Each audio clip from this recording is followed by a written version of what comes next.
Hello, my name's Larry Burkholder, Training Manager, Digger Specialties, manufacturer of the Westbury aluminum railing system. Here on this set, we're going to install the Riviera C30R or Riviera model with rings between the mid-rail and the top rail. I have set this up on a jig. I have removed the PVC inserts inside the top rail, inside the mid-rail, and inside the bottom rail. I have a 1 inch, actually 7/8 inch dimension deck board to get my bottom rail right around 1 inches off the nose of the steps. And I have my first baluster spacing lined up correctly at the bottom.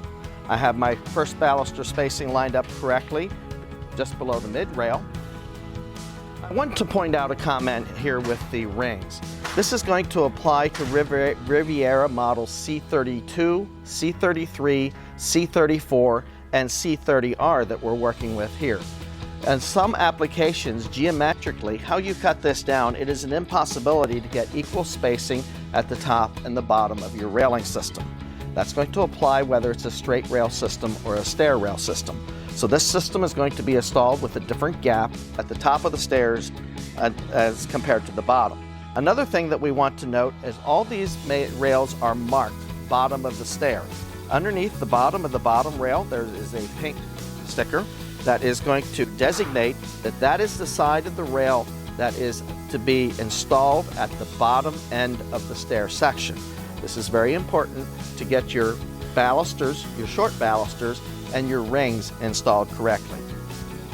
From this apparatus, using these woodworking clamps, we're able to cut this stair section down to lengths and determine where the hardware is going to be located, all from this jig, all without using a tape measure. So as you can see, the plane of the mid-rail, bottom rail, top rail at the bottom of the stairs and the plane at the top of the stairs, you're going to be able to determine where to install your hardware.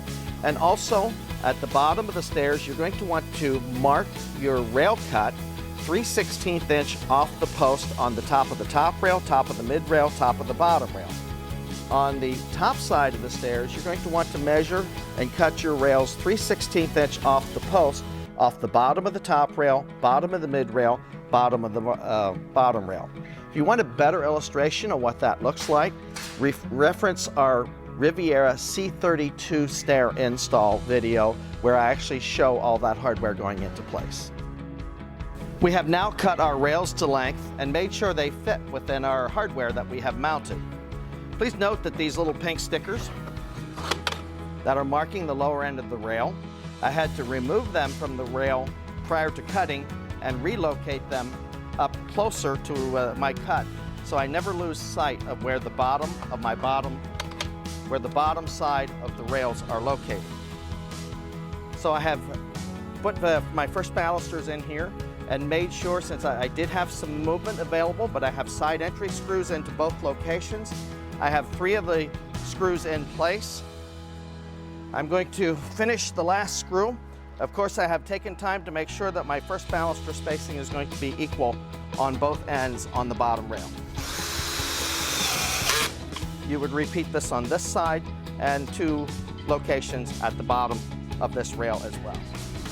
We're now ready to seat the balusters into the bottom rail. Notice that the angle cuts are already placed in the balusters, so you want to make sure you have that lined up properly. This does require a rubber mallet to get these in place.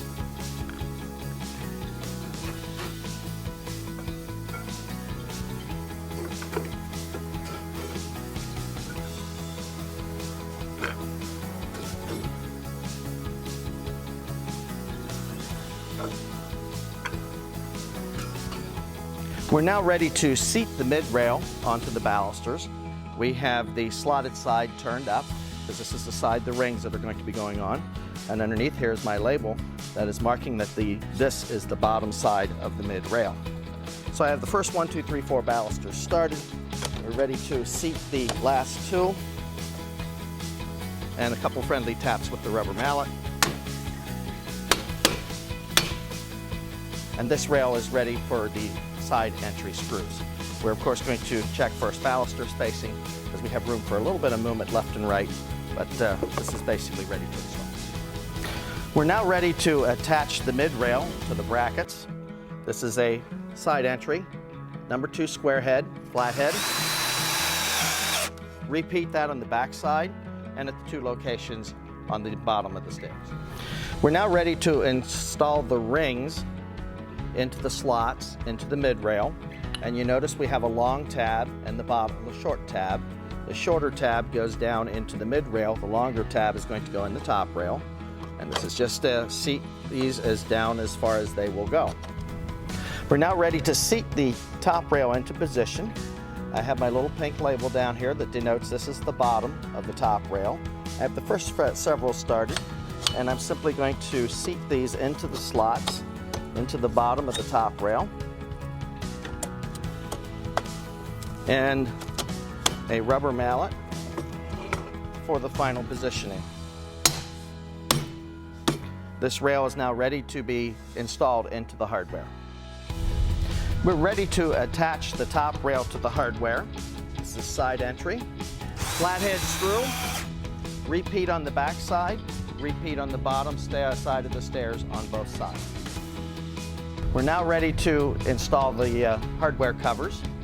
Notice that the top side has total different hardware covers than the bottom side, and the top rail has a rounded cover, whereas the mid rail and the bottom rail have flat covers. This is male-female connection.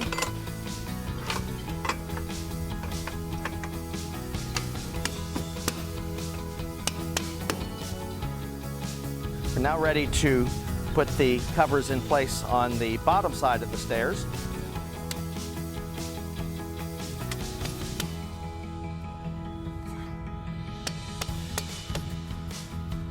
We can also remove the labels that are marking the bottom side of the stairs. And thank you for watching this C30R installation, Riviera C30R. And this is a little bit more time consuming from the rest of the models, but it is a beautiful look. Thank you and have a great day.